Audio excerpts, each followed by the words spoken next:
Salve, salve! E aí, como é que você tá? Tudo bem? Tudo tranquilo? Começando mais uma edição do podcast Fala Comandante. Por aqui, Carlos Moreira. É um prazer mais uma vez compartilhar esse momento inesquecível. E olha que é inesquecível mesmo. A edição de hoje eu trago um cara que para mim é referência no direito. Ele é professor e, acima de tudo, nosso conterrâneo. Mas antes, para você que está nos vendo, pode nos seguir através do @aspraceoficial, @podcast Fala Comandante e também @primeira coluna. Eu quero aqui dar um salve para esse cara. Esse cara aqui é do meu coração. Carlos Éden Melo Mourão. Obrigado, meu amigo. Se apresente como você gostaria de se apresentar, meu brother. Meu amigo Carlos Moreira, antes de tudo, agradecer ao seu convite. Além de tudo, como você bem disse, somos amigos há muito tempo, amigos de infância. E eu fico muito alegre porque eu sei, além da competência, o seu dom para estar fazendo essa parte de comunicação, jornalismo e comunicação. Nós que percorremos uma estrada há muito tempo, acompanhamos de perto o seu progresso e a sua vontade de estar na comunicação. Já desde criança ele tinha o seu microfone, já tinha rádio, já no nosso espaço lá na nossa cidade, e a gente vê esse progresso e ele se destacando aqui em Fortaleza e no estado do Ceará. Parabéns, meu amigo. Obrigado. Obrigado. Sou advogado há quase 20 anos, advogo na área de direito previdenciário, direito do trabalho, direito empresarial e direito civil. Estou professor universitário de graduação e pós-graduação, mestrando em políticas públicas pela Universidade Estadual do Ceará. Tive a oportunidade de tirar o primeiro lugar na seleção. Especialista em direito do trabalho e processo do trabalho, especialista em processo civil, especialista em direito previdenciário. Estou também na Comissão Nacional de Direito Previdenciário do Conselho Federal da OAB, como na área de Direito Previdenciário, no Conselho Federal. Estou como secretário do Tribunal de Ética e Disciplina, também da OAB. Fui nomeado recentemente diretor do Instituto Brasileiro de Direito Previdenciário, na área de setor de marketing, gestão e marketing jurídico. E palestrante e coautor em alguns livros. Esse é um pouco da nossa trajetória ao longo desses mais de 20 anos. Rapaz. Estamos aqui para a gente conversar. Maravilha. Bom, vamos lá na sua gênesis, na sua origem, né? Conta um pouco pra gente, antes de ter enveredado no direito, né? Claro que teve um momento na sua vida que, ao terminar o ensino médio, na época, né? O famoso mais conhecido como segundo grau, surgiu aí a ideia, não, quero fazer direito. Mas antes disso? Antes disso, na nossa tenra Ipueiras, fiz o ensino. Eu fui alfabetizado na escola pública, estudei até a 3ª série do antigo primeiro grau, hoje fundamental, na escola José Luiz Aragão, em Ipueiras, que você conhece bem. Depois fui para o Colégio Patronato, na 4ª série, estudei no Colégio Patronato na cidade de Ipu. A saudosa irmã Na Elza. saudosa, exatamente, irmã Elza. E interessante que a distância entre Ipueiras e Ipu são 25 quilômetros, né? Isso. Então nós percorríamos 50 quilômetros todo dia para estudar, isso de segunda a sexta-feira. Então nós fizemos esse percurso, e quando eu falo eu e você, fizemos esse percurso, eu fiz até a 8ª série. Depois, no primeiro ano, estudei no colégio ipuense. E no segundo e terceiro ano, estudei no colégio cearense. E aqui no colégio cearense foi onde abriram as portas desse mundo novo, né? Eu me lembro que à época tinha aquela música do Engenheiros do Havaí, A Terra de Gigantes. Então, coincidiu no ano que eu cheguei aqui, exatamente há 30 anos, em 1994, 30 anos. Tá entregando a idade, viu? Em 1994, Olha aí, rapaz. aportei aqui em Fortaleza, em janeiro de 1994, e vim para o Colégio Cearense. Me lembro que eu cheguei aqui num domingo, e numa segunda-feira já encarei de frente essa capital, que para mim era algo extremamente novo e, além de novo, extremamente desafiador. Então foi muito desafiador, como é todos os dias. Eu sempre digo, eu venço na vida todos os dias. Porque todos os dias eu saio para ganhar o pão de cada dia. Todo dia é uma batalha. Interessante, Carlinhos, que... Não sei se você me permite chamar Carlinhos. Não sei se eu... Fique à vontade. Eu me lembro que meu pai veio me deixar. Na época, meu guarda-roupa era uma mala. No outro dia, à noite, ele passou o dia no centro da cidade, que ele é comerciante.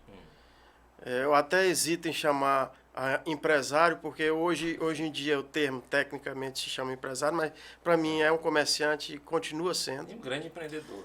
Obrigado. E aí, à noite, ele me chamou, disse, olha, vamos jantar. E a gente saiu para jantar. Ele pegou, tomou uma cerveja e chegou para mim e disse, meu filho, eu tenho isso aqui para lhe entregar. E era exatamente nesse formato, de um pergaminho, né?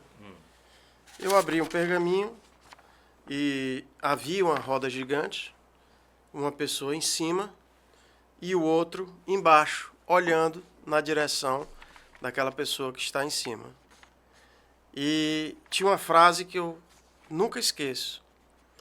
E era a frase que dizia o seguinte, não me olhes com desprezo quando estiveres subindo, pois podes encontrar comigo quando estiveres descendo.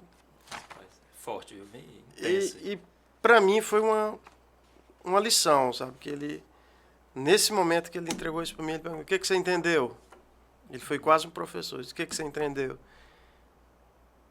E eu expliquei, ele disse, olha, isso é para você não esquecer de que por onde você andar, o cargo que você ocupar, o que você for fazer, não olhe com desprezo e não trate ninguém de forma diferente do que nós ensinamos nesses seus 16 anos. Na época eu saí de casa com 16 anos.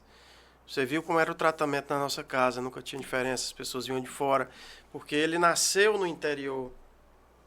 A minha mãe já nasceu em Poeiras mesmo, dentro da cidade de Poeiras, no bairro Vamos Ver. Já meu pai nasceu na Serra. Nós somos descendentes serranos, meu pai nasceu num Bom Sucesso. O pai é Mourão e a sua mãe é Melo. Melo. E são primos, porque por parte de pai, o meu avô por parte de mãe era primo do meu avô por parte de pai. Então, diante dessa lição, então a gente via muitas pessoas frequentavam a nossa casa. Então, do Bom Sucesso, da Serra, da Poranga. Então, muita gente frequentava. Então, a gente caminhou nesse ambiente, sabe? E foi uma lição, desde esse dia que, para ele, eu sabia que não ia mais voltar para casa, né? E desde então, de fato, eu não voltei no sentido de morar, né? Sim. Segui meu caminho. Ele te forjou, né? Para você, a partir daquele momento, ter a sabedoria, ter a perspicácia que iria encarar muitos problemas, Isso, né? muitos Por desafios. mais sustentação que ele desse, por mais acolhimento, mesmo longe, né? Exatamente. Então, Mas aí é uma pergunta que eu te faço. Aquele garoto de 16 anos, tem alguma coisa dele hoje em ti? Já com... Pode falar? Com mais de 40, é? 47. Olha aí, rapaz. Aliás, vou fazer 47 agora, Um semana carinha que de vem. 27, né? Carlinhos, Cadê aquele adolescente sonhador, aquele adolescente que, com certeza, cheio de ideias? O que tem dele dentro de ti hoje? eu tava... Um dia desse eu até estava conversando com a nossa estagiária, a Alessandra, que inclusive ela está aqui, que a gente deve, de fato, a gente deixa um tempo, não falo nem do adolescente, mas daquela criança escondida, guardada num canto, né? E eu me lembro de um livro que eu li, do Richard Bach, chamado, salvo engano, Fugindo do Ninho. E esse livro relata exatamente esse. Um dia, ele já, com seus 50 anos, entra num quarto, num quarto escuro, se depara com aquela criança no canto. E ele acha estranho. Eu cheguei na minha casa, existe essa criança? E aí ele começa, como é que você entrou aqui na casa? O que você está fazendo aqui? O que é isso? E essa criança nada mais era do que ele quando criança. Essa criança chegou para ele e disse, ei, o que você fez com aqueles nossos sonhos? Por que você me deixou aqui escondido esse tempo todo? Por que você me deixou aqui no escuro? Então, essas são reflexões que a gente faz na vida, em terapia, de resgatar essa criança interior que a gente tem. Sabe? É importante que a gente continue sonhando. Eu tento sonhar todos os dias. Eu confesso que é difícil, porque a realidade é uma realidade nua, por vezes crua, dolorosa, né? Dolorosa, mas nada nos faz perder os nossos sonhos, né? E tem uma frase que eu sempre comento com a minha esposa, que também está aqui. Diga o nome dela. Silvia, e trabalha também conosco. E a gente sempre comenta. E nas palestras que eu dou, eu digo, nunca deixe ninguém tirar o brilho do seu olhar. Que é uma frase de uma música do Gonzaguinha, que diz, deixe a luz do sol brilhar no céu do seu olhar. Então, a gente não pode perder esses sonhos, sabe? Aquela criança que saiu, praticamente criança, 16 anos, eu continuo sonhando, só que eu tenho outros sonhos, né? Se você for comparar essa turma hoje com 16, 17 anos, com a época, nossa turma com 16, 17, existia uma ingenuidade, né? Isso. Existia um olhar diferente. Hoje não, hoje o celular traz muitas informações que o jovem e a criança têm acesso de forma muito precoce.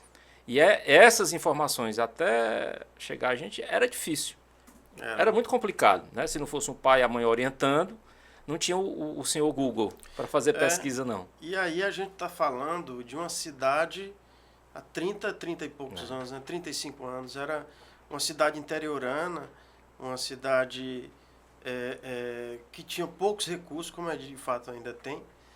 Mas é uma cidade hoje, quando eu me deparo, quando nós voltamos lá, uma cidade que progrediu, uma cidade que se tem a informação na palma da mão. Eu me lembro que a gente chegava lá, tinha alguns objetos, algumas coisas que você só encontrava em capitais. E hoje eu chego lá, a gente chega lá, você vê alguns objetos, algumas situações que não tem diferença de uma capital. Então você tem, lógico, em alguns meios, como saúde, educação, etc. Você tem, mas em geral essas informações a gente não tinha. Eu me lembro que a gente tinha a época das fitas, que a gente gostava muito de música. Eu me lembro que nós éramos amantes, como ainda sou, eu vivo de música ainda todo dia. Eu gosto muito. E eu fico pensando, naquele tempo a gente primeiro selecionava as músicas para gravar uma fita, porque o disco era difícil, a gente tinha... Eu me lembro que meu pai, eu sou muito musical, porque meus pais tinham muitos discos em casa, muitos não, né? Mas tinham alguns discos em casa, e isso era muito bom, só que comprar disco era muito caro. E aí a gente gravava, levava a relação, gravava lá no Ipu, né? Depois passou até em Poeiras. Acho que era Lázaro, né? Que tinha lá uma... Cícero. Era o Cícero, tinha um Cícero também, tinha outro. Tinha, eu acho que o nome dele era Lázaro. Não sei. O Cícero eu lembro. Então, o Cícero também eu lembro, né? Aí a gente gravava, FM não tinha, AM também não tinha, depois passou a ter. E eu me lembro que Como diz o Ricardo, né, até hoje, é a Gloriosa. Ele chama a Macambira, a Rádio Macambira de Gloriosa. A Gloriosa existe ainda. E aí a gente tinha essa dificuldade, olha só onde é que eu quero chegar, essa dificuldade de acesso, né? Isso. Acesso à própria música, né? Tem até salvo engano, Schopenhauer, algum outro filósofo, que diz, o que seria da vida se não fosse a música? O que seria da vida se não fosse a arte, né? Então, você ter essa dificuldade para acessar uma música. Hoje, eu até digo, com uma voz, um comando de voz, eu escuto a música que eu quiser. Então, a gente está tratando de uma realidade, essa trajetória que eu peguei há 30 anos, que nós pegamos há 30 anos, que há 30 anos eu vim para cá. Então, são esses desafios e esses sonhos que eu prefiro também não deixar de parar. Aliás, não parar. Né? E o fato, como você bem colocou aí, a questão da fita, a gravação, tinha aquele, de certa forma, um trabalho, mas era prazeroso. Hoje existe uma facilidade tão grande ao falar, como você bem mencionou, que eu acredito que não vai ter o mesmo prazer quando nós tínhamos né, uma fita gravada daquela banda e rodava na caneta para poder voltar muitas vezes, né? Verdade. Porque não tinha, enfim, aquele aparelho duplo deck, tudo era muito escasso e quando alguém apareceu, eu lembro que o Paulo N tinha um, fazia o maior sucesso. Salvo me engano, eram 8 pilhas, eram 10 pilhas que ele tinha que usar para a gente ir lá para o Cristo e gravar, né, as rádios de Fortaleza, que à época chegavam a pegar lá o sinal muito forte, hoje não mais. Enfim, então tinha toda essa magia. Né? Que hoje a galera não. A minha filha mais nova tem 15 anos, ela não se liga, não sabe que é rádio. Era uma magia. E eu trabalhei minha vida toda no rádio. Isso. E ela não consegue entender. Pai, isso é muito chato. Né? Ou seja, hoje ela está em outra vibe. Essa geração de hoje está em outra vibe. Tudo mais fácil, tudo mais. A informação na palma imediatismo da mão, né? muito grande. E aí, com o advento da internet, a situação melhorou 100%. É óbvio que a gente tem que ter cuidado. Tem que observar com quem os filhos estão conversando, principalmente os adolescentes, o tipo de música que está ouvindo, porque hoje tem muita porcaria, infelizmente, né? Infelizmente. Não tem mais aquela qualidade musical, né? Letra, principalmente letra. Enfim, desvirtuou um pouco. E esse cenário que nós nos encontramos, que dizem que é a nova cultura, eu não tenho como nova cultura, muito pelo contrário, eu acho que o sujeito, quando ouve uma música que não tem uma letra, quando eu digo letra, é algo que realmente você vai ouvir e vai internalizar, você está desaprendendo. Uma vez o Falcão foi entrevistado pelo Jô Soares, e o Jô perguntou por que ele fazia tanto sucesso com as músicas tão feias, horrorosas. Ele falou, não, porque o povo gosta de merda. E é verdade, cara. Infelizmente, você vê as músicas, ouve, né? Faz sucesso, você, poxa, por que não um Toquinho? Por que não um Belchior? Porque tudo bem, tem uma geração que ainda se permite ouvir, né? Mas infelizmente hoje a gente está muito mal representado. E os poucos que ainda tem, os poucos compositores que conseguem fazer um certo sucesso, são aqueles que... As músicas dos anos 80 e meados dos anos 90 que até hoje persistem, né? É um Biafra, Marquinhos Moura, Fagner, enfim. Tem uma relação de bons compositores e cantores que é interessante fizeram história. Você falar dessa questão de música, que a gente faz um paralelo para a própria sociedade moderna, né? Zygmunt Bauman, um filósofo, que é um filósofo da pós-modernidade, já se concede hoje como pós-modernidade, e ele fala dessa rapidez, dessa fluidez, inclusive é conhecido como as teorias líquidas deles, relacionamentos líquidos. E essa fluidez, essa rapidez, faz com que, inclusive também no campo da música, essa fluidez, essa rapidez vem da internet, vem dessas velocidades das redes sociais.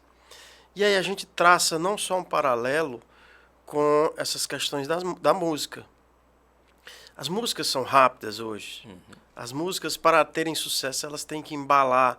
As músicas, para terem sucesso, elas têm que terem um jargão, um bordão. Por quê? Porque isso vai fazer com que, mercadologicamente, isso tenha sucesso, isso tenha lucro, tenha lucratividade, e faz com que as pessoas só, de fato, passem o dedo, passem por cima do celular e vejam essa situação. Então, há depreciação muito grande, né? Isso. Então, nessa questão da... E isso também, para o lado pessoal, é muito forte. Como diz Bauman, hoje as relações elas se dissolvem, se desfazem com apenas, como ele diz o termo, com um dislike.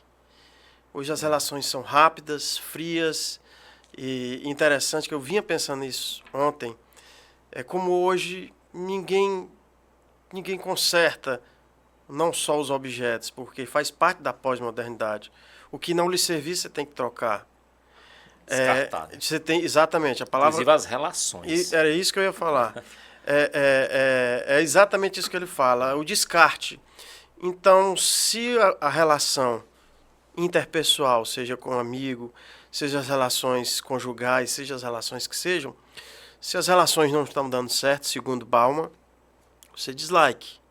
Você simplesmente descarta.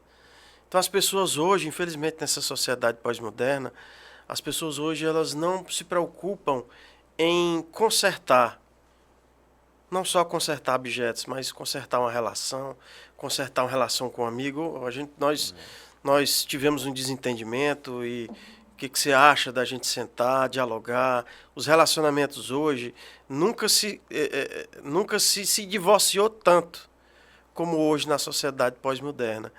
Existem números e estatísticas, e nos últimos 10 anos, a gente que é da área do direito, o número de divórcios aumentou absurdamente. E isso não é à toa.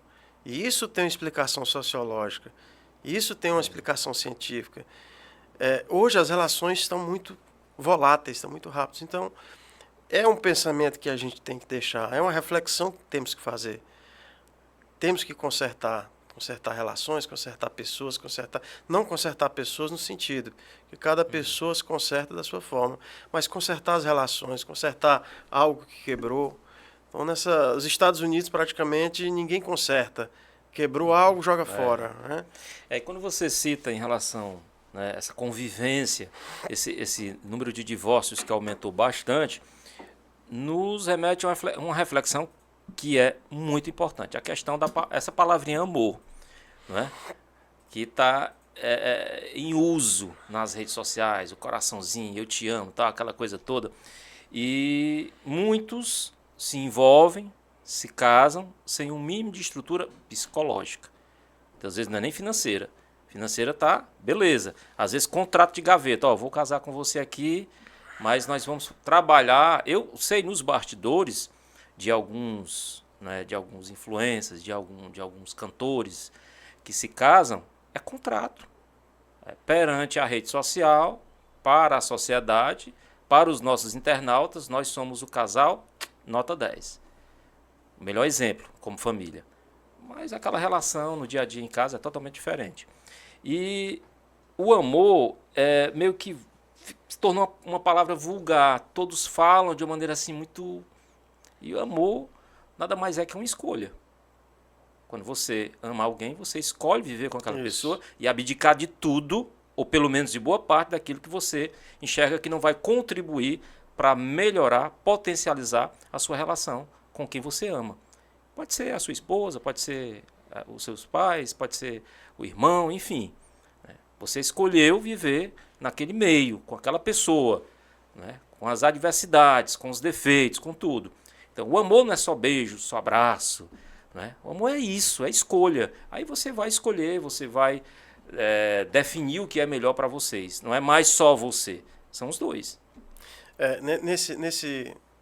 Em um desses livros, né, Bauman coloca, inclusive, sobre essa questão do amor, sabe? Ele é interrogado, uma parte, ele é interrogado e ele diz: o que você chama de amor é diferente do que eu conheço. E um internauta chegou para ele: olha, eu tenho 5 mil amigos. Sim. E aí ele diz: olha, o que você entende de amigo é diferente do que de fato é.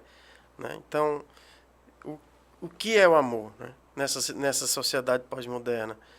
Assim, o descarte, essa questão de quanto você distribui e você recebe. Né?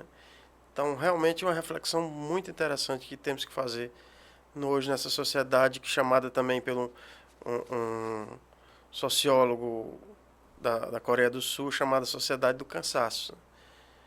E a gente, a cada dia trabalha mais, a cada dia a gente tem menos relações interpessoais, a cada dia temos menos lazer, a cada dia a gente estamos mais de frente para o computador, mas a vida também não é só isso, vamos tratar de coisa boa também, né? Não, beleza, bacana essa tua reflexão, porém eu acho que vai de cada um.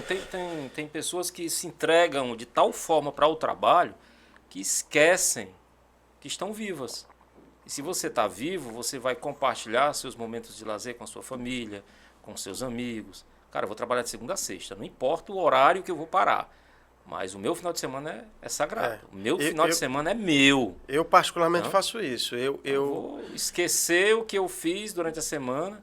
A tua área que é uma área que eu tenho certeza que aos finais de semana é, tem um cliente ou outro que liga, quer tirar alguma mas dúvida. Eu não sei como é que tá hoje, né? a minha área, o nosso escritório, que inclusive é aqui no prédio, há 2 andares aqui embaixo, inclusive também nessa mesma posição, a nossa área é uma área desgastante. A advocacia é uma área desgastante. É uma área em que você tem que estar muito bem preparado, tanto tecnicamente quanto psicologicamente. E a minha rotina de trabalho é bem intensa, né? Nós temos o escritório, depois, dia de terça e quinta, eu vou dar aula na graduação, terça e quinta.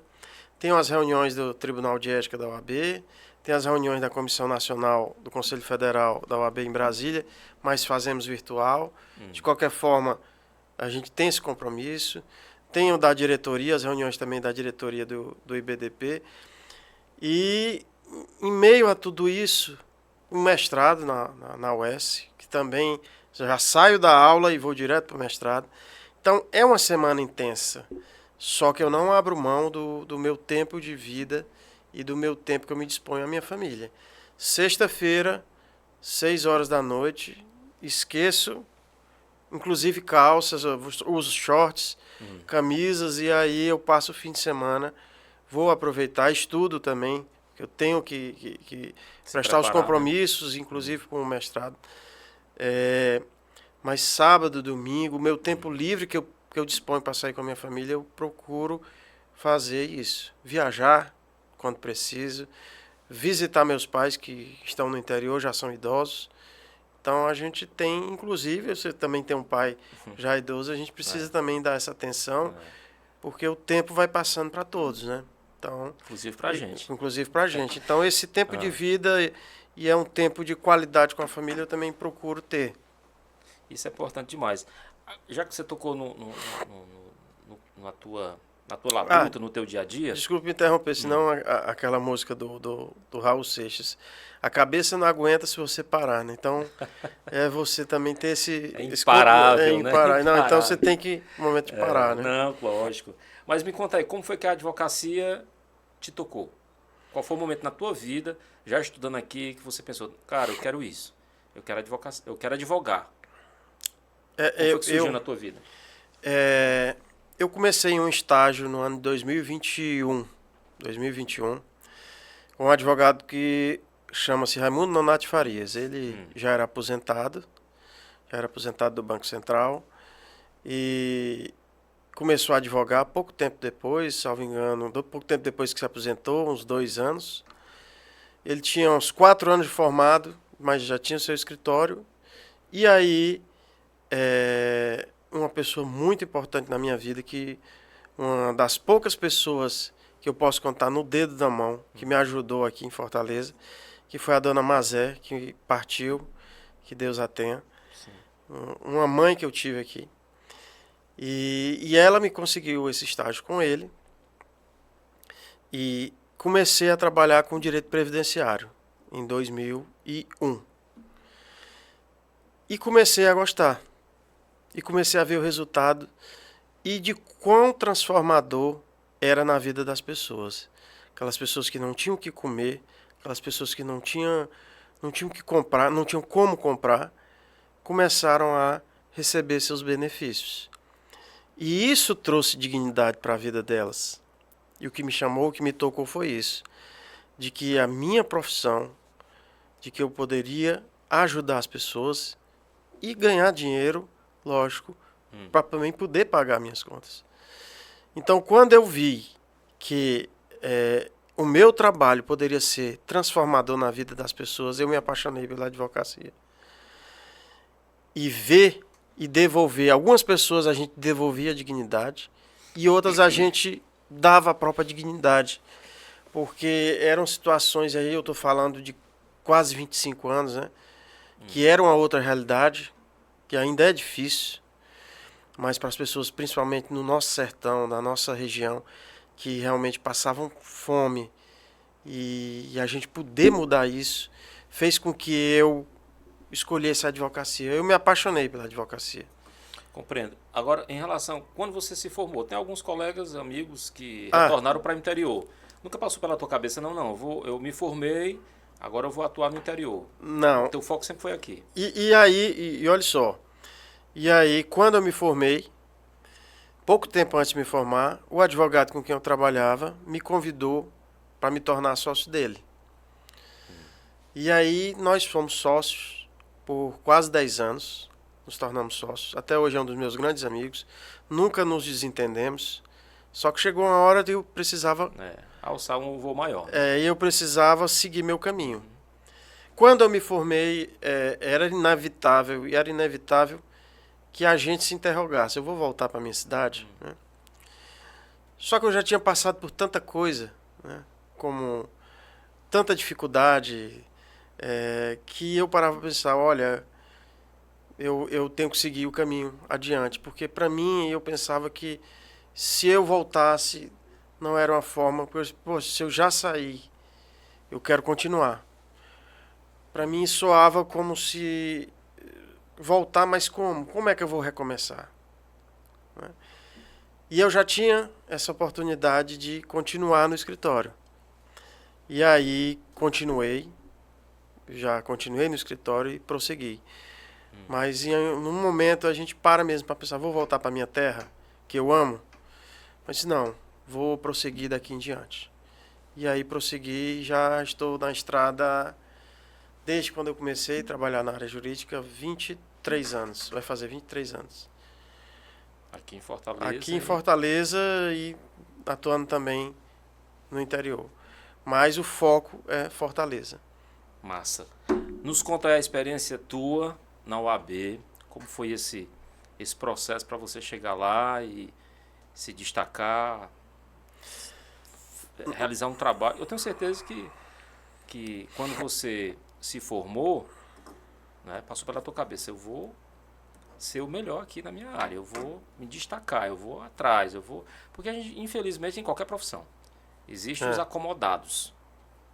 Eu conheço alguns advogados, né, amigos até, que simplesmente se acomodaram. Não, tô aqui, tô ganhando uma causazinha aqui, tá, tô bem.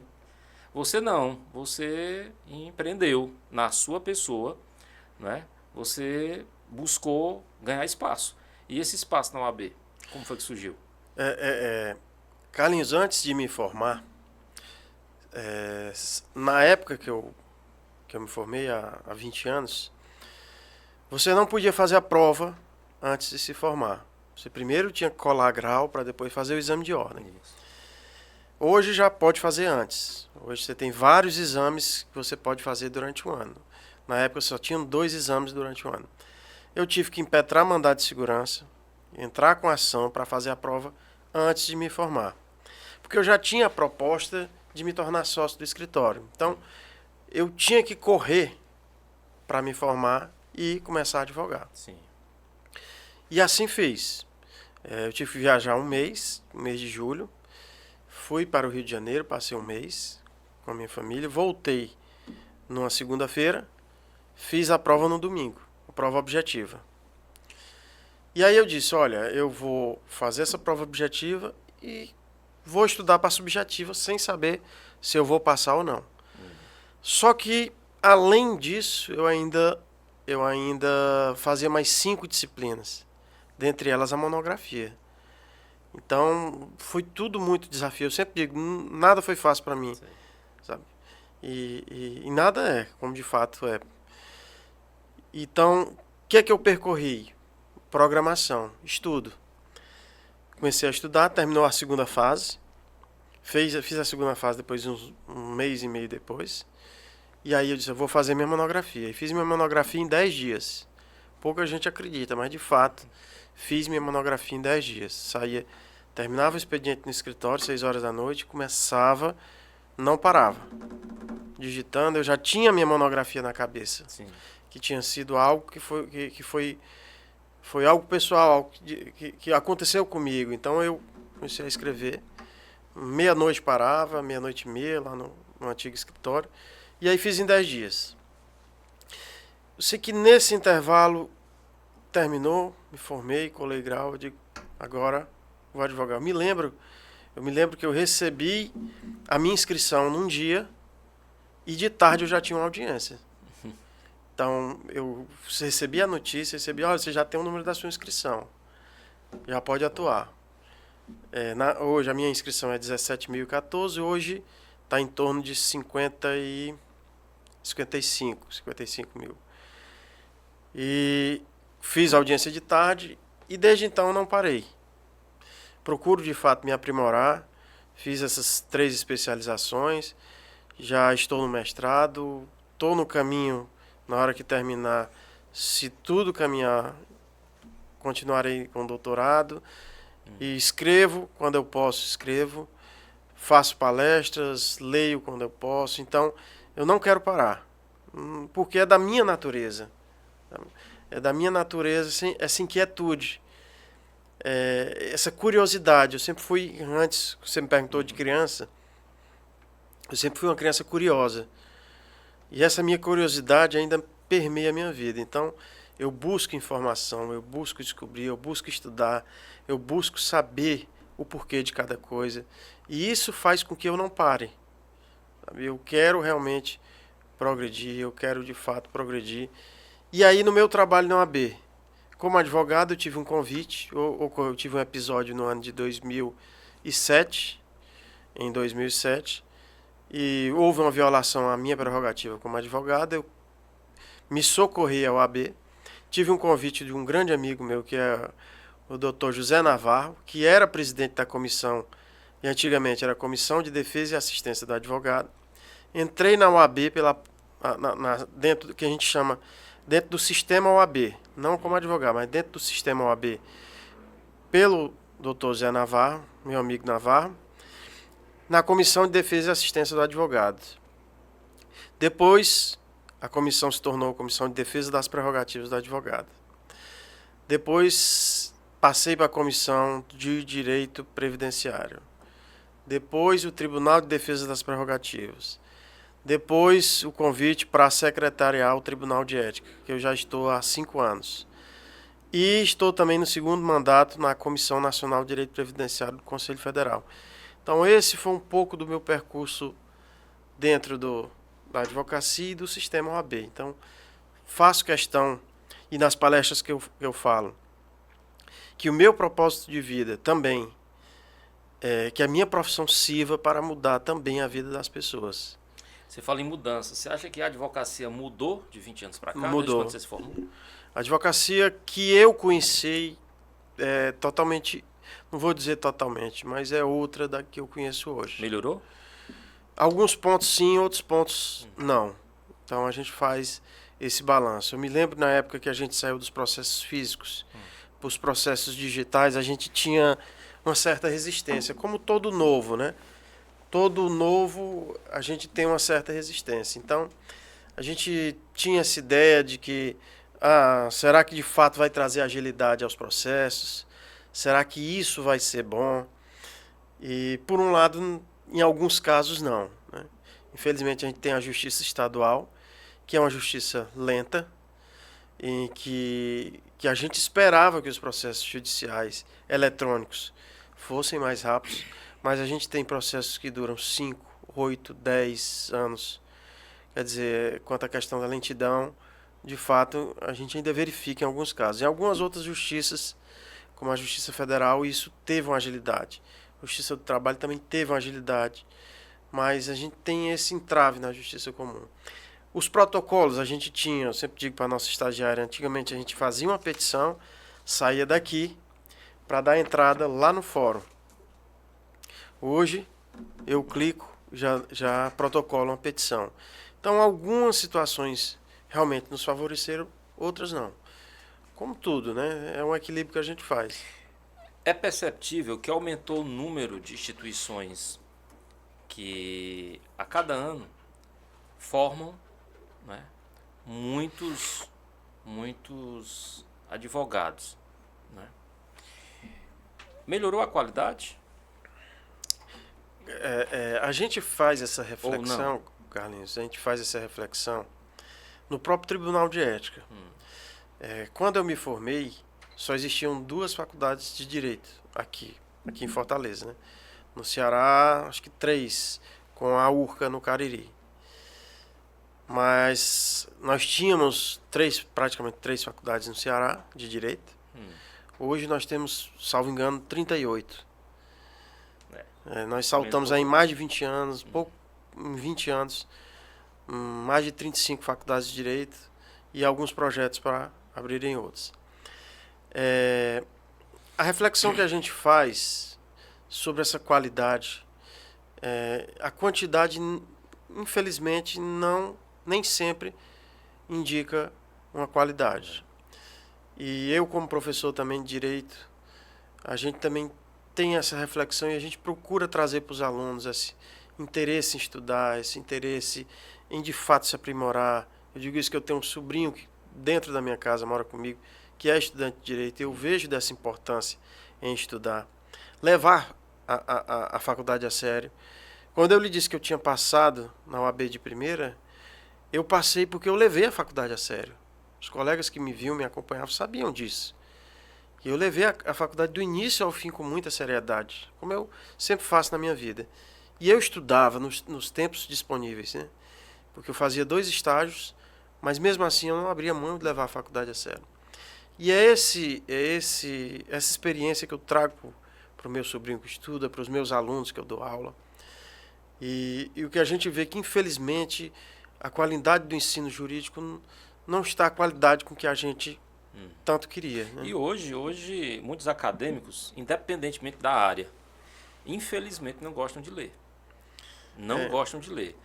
A gente teve uma experiência de um estagiário que passou no meu setor o ano passado. Final do ano passado, início desse ano. Fazendo duas formações. Uma na UES e outra na Federal. Ou seja, o currículo dele para estágio, o Federal e o UES, tá, beleza, bacana. Muito comunicativo, muito influente, mas produzia pouco. Preguiçoso. E eu comecei a ver, eu perguntei, cara, estou fazendo estágio na área de comunicação, publicidade, para ser mais preciso. Rapaz, eu não gosto de ler. Não gosto de ler? Não gosto de ler. Como é que o sujeito vai se preparar para ser um bom profissional e não gosta de ler? É complicado. Eu não consigo visualizar alguém que quer se destacar na sua profissão sem gostar de pesquisar, de ler, de empreender, de ter um olhar clínico. Então, quando você observa e ouve de forma assim muito, sabe, da pessoa que está muito latente, tá no né? 7º período, né? Aí o mercado está aberto. E aí você imagina o tipo de profissional, né, que o mercado vai ter. Aí ele vai o quê? Ele vai reclamar porque ganha pouco. Ele vai reclamar porque não tem condições de melhorar, porque ele mesmo não procura melhorar, se capacitar, estudar. E aí, eu tenho focado muito e tenho gostado muito dessa questão da pós-modernidade. Aí eu volto para Bauman novamente. Bauman disse e diz, e cientificamente é comprovado, de que nunca nós tivemos tanta informação quanto a gente tem agora. Ah, sem dúvida. Nós temos bilhões e bilhões de informações. Dúvida. Então, nós nunca tivemos tanta informação e, ao mesmo tempo, tanta desinformação. Nós nunca tivemos com tanta informação na palma da mão. Porém, é como ele diz, a gente tem recortes. As pessoas hoje se procuram em recortes. Você entra na internet e quer saber determinada coisa sobre o direito, você tem um recorte lá. E aí você não se aprofunda, como ele diz numa parte de uma entrevista que ele deu, inclusive para a TV Cultura, que hoje ninguém se preocupa em ler um livro como Guerra e Paz. Você se preocupa só com os recortes. E aí a gente está formando uma sociedade pós-moderna feita de recortes. E isso ele usa para o termo da educação, na própria faculdade. Ele diz, olha, inclusive nas faculdades, a gente vê esse reflexo na faculdade das pessoas que querem ter rapidez da informação e recortes. Os alunos não, isso segundo Bauman, os alunos não se aprofundam mais. É como você disse, um profissional do direito, infelizmente, que não estuda, ele está fadado ao fracasso. Por quê? Porque o direito é muito denso. É muita informação. Você tem um código com mais de 2.000 artigos. Você tem um outro código com 1.000 e poucos artigos. Você tem leis esparsas, leis que acontecem e se modificam dia a dia.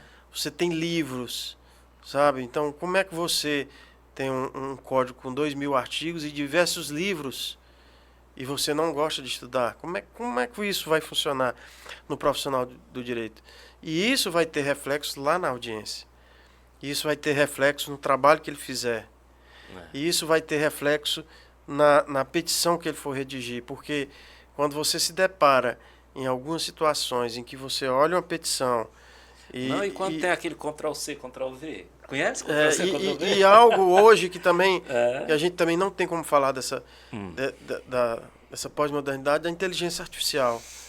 Até que ponto esse profissional vai utilizar essa inteligência artificial? Há quem diga que a inteligência artificial, para quem sabe usar e quer usar, vai ter ali um ambiente propício para você melhorar o desenvolvimento do trabalho e não simplesmente entregar na mão da IA. Não tem como. Não dá. Evidentemente que a gente vive em um mundo onde a informação ela é rápida, é objetiva, não é? E ainda, segundo pesquisas, o rádio é o veículo com mais credibilidade. Tanto é que você pode ver o recorte em vários sites, em várias redes sociais. Agora o rádio ele apura, ele vai ao local, ele liga, ele faz o que tem que ser feito, a redação no caso, né? Para poder apurar e entregar a notícia de forma factual, verdadeira, transparente e com muita lucidez. Porque, meu irmão, é tanto conflito de informação nas redes sociais que é um mundo sem dono. E então todo mundo posta, segura, né? É uma fonte segura, ainda é uma fonte segura. Se você ouvir, eu tenho um vício comigo, eu considero vício, porque eu vou dormir quase todo dia, eu vou ouvindo notícia. Eu coloco ali, eu ligo no celular, o receptor já não me faz mais parte da minha vida, né? Embora é prazeroso você, né, enfim, procurar a estação e ouvir, mas eu ligo ali no radios.net, fico ouvindo CBN, Jovem Pan e tal. Eu gosto muito da CBN da madrugada, porque tem alguns programas, pra gente entrevista, alguns programas muito bacanas, que eles replicam na madrugada. Eu acabo ouvindo, às vezes estou com insônia, às vezes... Aí vou ouvir. Cara, é um mundo assim, fantástico. Né? Eu sou diferente, a galera ouve música, né? Eu já ouço notícia. É um negócio meio doido. O cara vai conseguir dormir ouvindo notícia? Ouvindo notícia. Eu gosto, né? Vai de cada um. Eu me lembro que lá em Poeiras o pessoal tinha um hábito, naquele tempo, de ouvir uma rádio do Rio de Janeiro. Eu não estou lembrado qual o nome, mas ainda tinha esse hábito de ouvir e sempre falava dessa rádio, né? Não era a Rádio Globo, não? Eu acho que era a Rádio Globo. Ela chegava com ela. Ela chegava... A época, a Rádio Globo AM, ela conseguia chegar aqui nos mais longínquos. Eu me lembro que chegava a Rádio Globo lá em Poeiras. Aí eu falava lá, Rádio Globo... A Sociedade da Bahia também. Também, Sociedade aquela vietinha na madrugada, e lá para o seu Zé Camusim, comprar pão, às vezes vinha das festas. Isso, tocava lá em Poeiras. Olha, o rádio, essa questão da credibilidade do rádio, ele reflete em um programa que até hoje também é um dos mais ouvidos, que é a própria Voz do Brasil. A Voz do Brasil foi criada por Vargas, quer dizer, há praticamente 80 anos, né? E é uma rádio sólida que como você diz, credibilidade... Já tentaram acabar. O que conseguiram foi mudar. Mudaram um pouco o formato do programa e o horário. Antes era obrigatório todas as emissoras às 19 horas. Retransmitir. Retransmitir às 19 horas. Hoje não. A emissora, ela a partir de 19 horas, ela vai se moldar. Não, a Hora do Brasil aqui na minha emissora vai ser às 20 horas, vai ser às 22 horas, mas tem que ter. Existe a obrigatoriedade, mas não existe mais a obrigatoriedade em relação ao horário, que era 19 horas. Ou seja, o Brasil todo, todas as emissoras de rádio às 19 horas, durante muitos anos, há décadas, né, ouvia a Voz do Brasil, que é um programa, como você bem destacou, com muita credibilidade, e é até hoje. Né? Verdade. É até hoje. E os grandes jornalistas, os grandes cronistas, né, aqueles que realmente fizeram um rádio diferente, infelizmente não existe mais. Você ouve o rádio hoje, com algumas raras exceções, é prazeroso, é bom. Mas hoje houve uma polarização, inclusive, entre os veículos. Esquerda e direita, direita e esquerda. Ou seja, cada um defendendo a sua bandeira. Perdeu aquela independência na comunicação.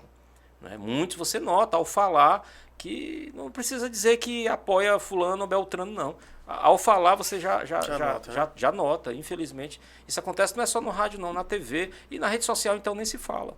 Os maiores comunicadores do Brasil nasceram no rádio, né? O próprio Silvio Santos. Isso, o Silvio Roberto Santos, Marinho, Chicanísio, Boixá.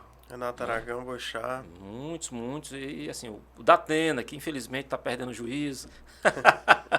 Tá dando cadeirada em todo mundo, mas é um cara que. Né? E a grande maioria veio o quê? Do esporte.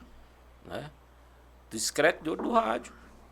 São pessoas que se tornaram grandes comunicadores e o esporte, ele, na era, no auge do rádio, naquela dos anos 50, anos 60, foi o que descobriu muitos talentos, né? E que a televisão, depois, com o advento da televisão na década de 60, aí essas pérolas que faziam sucesso no rádio foram para a TV. Olha, o negócio aqui tá bonito, tá bom. E foram para lá. Um movimento natural, né? Isso. Mas, enfim, fala um pouco para a gente, então, da tua experiência como professor, né? Como mestre. Porque eu fico imaginando, olhando para ti, a gente, na época lá no patronato. E hoje você está ocupando um lugar que foi do Fabinho, do Zé Araújo, lógico, de onde eu estou fazendo essa analogia. Raimundo Augusto. Raimundo Augusto, é uma pérola. Estou fazendo essa analogia, mas lógico que teu público hoje é totalmente diferente. Das né? freiras, nós fomos educados também no colégio católico, né? E da 4ª à 8ª série no colégio católico, então a gente tem muito fundamento também da própria religião católica em si, né? Bom, eu sou professor de Direito Administrativo e Seguridade Social da Faculdade Facine, Faculdade de Ciências e Tecnologia do Nordeste. Lá é uma faculdade bem acolhedora, uma faculdade onde a gente tem diversos professores que também ensinam, claro, em outras disciplinas, e a gente tem uma faculdade bem unida, há uma unidade muito grande entre professores e alunos. E como professor, eu sempre procuro trazer em sala de aula a teoria e prática ao mesmo tempo. Porque o direito em si, se você não fizer um estágio, se você não sair dos bancos da faculdade, é um curso muito teórico. E entre a teoria e prática há uma distância abissal, há uma distância muito grande.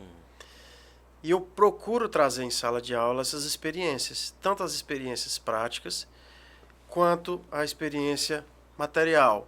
Se eu estou falando sobre licitação, eu trago a licitação, olha, esse é um contrato de licitação, esse é uma licitação, um leilão, ela se faz assim, assim. Então, sempre trago a parte prática.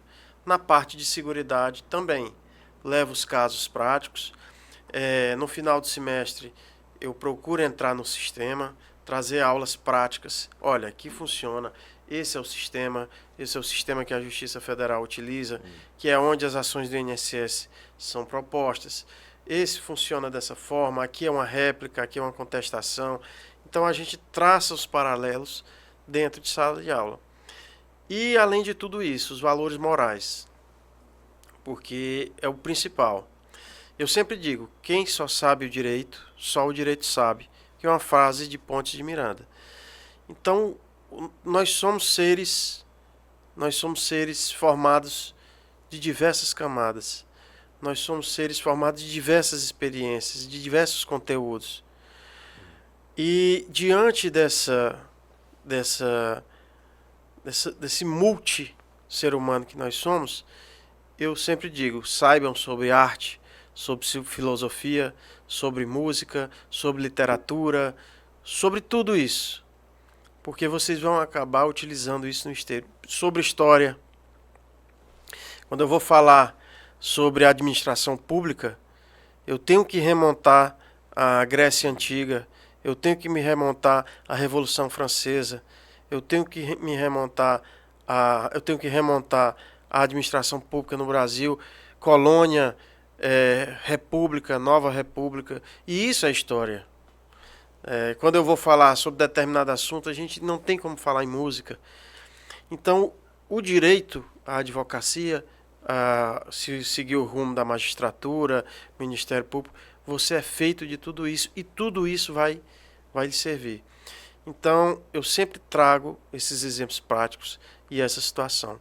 E na parte ética também, porque como eu participo do Tribunal de Ética, eu sempre levo algumas questões que a gente diz respeito à prática, que o que a gente vê, infelizmente, hoje, há muita violação ao Código de Ética e à parte deontológica. Ou seja, a gente tem visto muitos desvios, e isso também é culpa da academia, das faculdades, desse ensino sobre ética nas faculdades. E essa questão da ética é tão importante, mas tão importante. Eu, vira e mexe, participo de alguns... vou por lá tentar absorver alguma informação, algum conhecimento. No Fórum Clóvis Bevilacqua, participar de alguns tribunais de júri. E eu vejo alguns advogados se degladiando com alguns promotores e, sinceramente, eu fico com vergonha, porque baixa o nível de tal forma. Porque quando você olha, o cidadão comum olha para um advogado, você vê nele postura, né? Vê eficácia, vê proatividade, vê respeito. Aí quando você vai para o tribunal do júri, você se depara com cenas que eu me deparei, horrorosas, né? Dignas de muita vergonha. E eu até perguntei para alguns advogados, eu tenho muitos amigos advogados aqui em Fortaleza, cara, por que isso? Cara, meu irmão, o cara lá não baixou o nível, mas baixar o nível mesmo, sabe? Às vezes parece aqueles cabras que estão brigando na rua, né? Batendo Aí, boca. só falta pouco, chegar e só, filha disso, daquilo. Mas, meu irmão, aí você vê que tem muitos profissionais que desafiam, né? E desafiam da pior maneira possível. Não conseguem ganhar, né, na sua eloquência, na sua sabedoria e vão para o grito. E no grito muitas vezes não funciona, né? Promotores, né? Não é nem advogado de defesa, promotores. É uma área que eu não atuo, a área do Tribunal do Júri, a área criminal. Situações que você relatou entre discussões. O debate ele pode ser acalorado. A gente sabe o que acontece. Mas não baixar o nível. Mas você passar do limite da educação, limite da ética, do respeito, é muito lamentável, não só na advocacia, mas em qualquer profissão. Eu defendo que sempre você pode articular e argumentar sem ofender. Quando você tem bons argumentos, como tem até uma frase, melhore seus argumentos e não o seu tom de voz, né? Então, nada melhor do que melhorar seus argumentos. E outra, o líder, ele vai falar baixo, sereno, ele vai tentar, da melhor maneira possível, te mostrar uma realidade que você muitas vezes não quer enxergar. Você debate, você critica, você grita, como você bem falou agora. Eu vi, desculpa interromper, cara. Eu vi um dos grandes juristas do Brasil. Eu tive a oportunidade de assistir uma palestra dele, chamada Evandro Lins e Silva. E uma das frases que ressoou na minha cabeça, eu ainda estudante, foi quando ele disse que ele atuava na área criminal, atuava na área do júri, dessa oportunidade que você tem de tentar levar seus melhores argumentos sem precisar de partir para discussão, agressividade. Então, eu me lembro dele dizendo sobre, olha, utilize bons argumentos se você seguir nessa área, né? Então, de fato, é lamentável, é uma pena, mas e é isso que a gente tenta trazer também na academia, na faculdade, tentar trazer essa questão da ética, da questão de como a gente tratar, porque o nosso código de ética prevê que a gente trate com urbanidade não só o juiz, não só o promotor, mas o próprio colega advogado. E infelizmente ainda tem o lance do assédio moral, que tá tornando-se muito comum, não era para ser, porque está havendo desrespeito, né, de alguns profissionais em todas as áreas, não é só na área do direito, e a gente vê cada mau exemplo aí que, pelo amor de Deus. E essa questão do assédio moral é algo que impacta, né? Impacta. Vem também um movimento que está em ascensão, né, da mulher, de você buscar de forma respeitosa, né? Através dos meios de comunicação, campanhas que são feitas, né? Tem até um movimento pelas feministas, Não Me Toque, né? Porque muitos realmente passam, e eu já vi, né? Já vi em determinadas situações o sujeito passar de todas as barreiras, né? Aquela coisa de estar tocando, de estar... né? E o pior, de uma pessoa que você nem conhece ou pouco tem contato. Então a mulher se sente invadida, né? A sua privacidade está sendo invadida, ela tem que ser respeitada. E infelizmente a gente se depara muito com isso também lá no trabalho. Lá no Tribunal de Ética? Não com as pessoas que trabalham comigo, pelo amor de Deus, mas com denúncias, né, de assédio moral, sim, que o nosso corpo jurídico recebe. Nós lançamos semana passada no Tribunal de Ética a cartilha do protocolo de gênero. Sobre situações, sobre desvio ético em determinadas condutas, como você está falando como essa. Vamos supor, alguém que assedia uma outra advogada, perseguição, stalking. Então, vai ter um protocolo que nos julgamentos desse advogado que for, entre aspas, denunciado, vai ter um protocolo que, violência contra a mulher, stalking. Então a gente lançou semana passada e já está funcionando aqui no Ceará.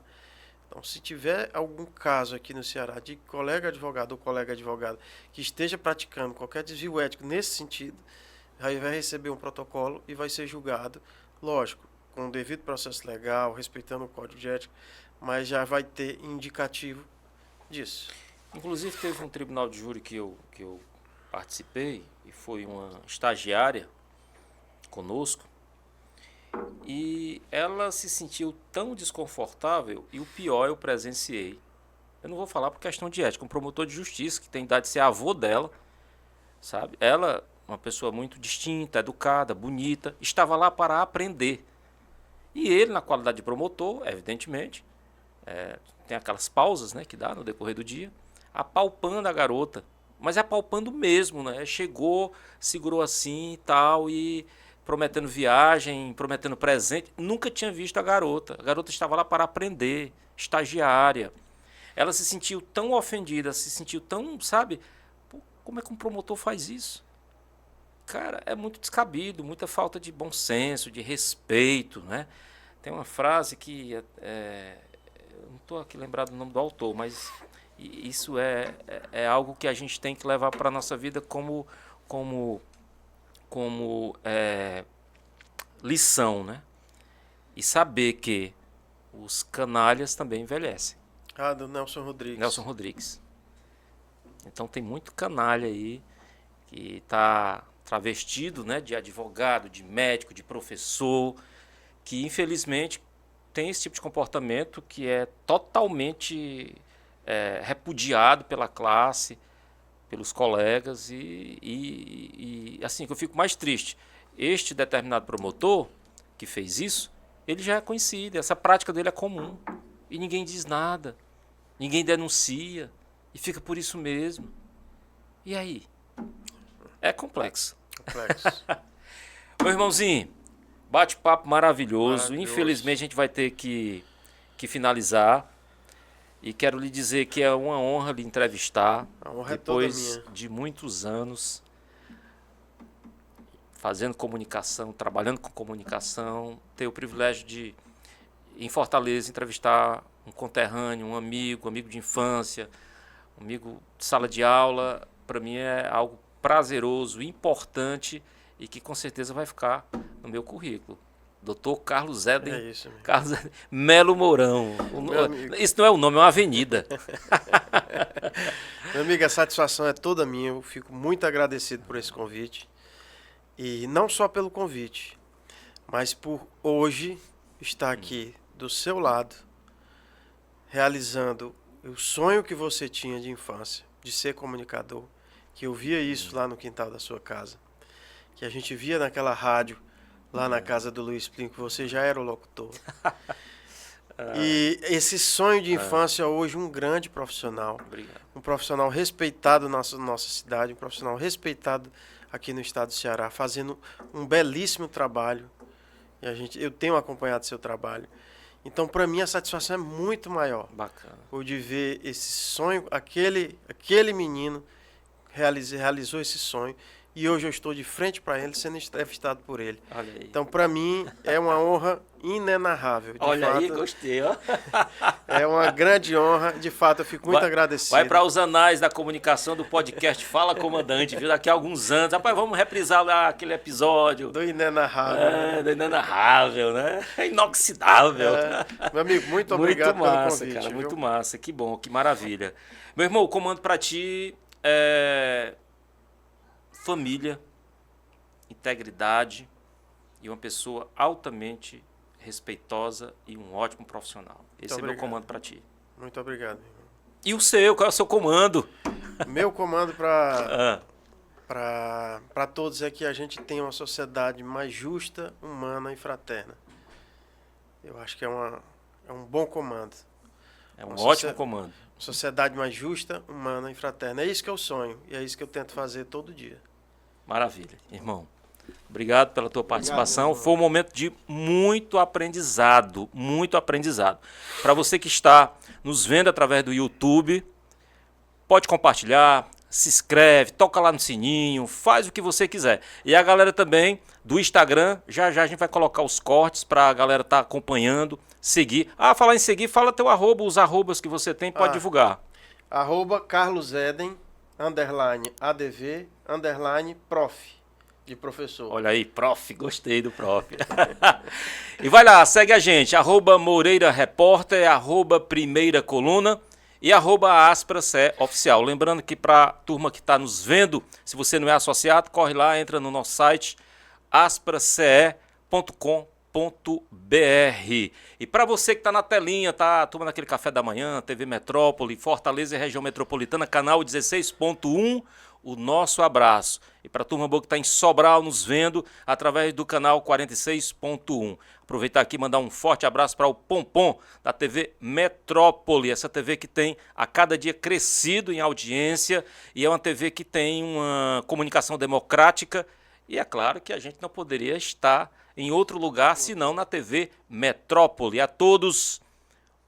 Antes, para finalizar, próximo episódio, a gente vai estar aqui já com o Sargento Borges, voltando à bancada do programa para interagir com os nossos convidados e com todos os telespectadores e os nossos seguidores. E quem está lá nos picapes é o Ângelus. O homem veio do céu, Ângelus. Grande abraço, pessoal. Tchau, tchau. Até a próxima.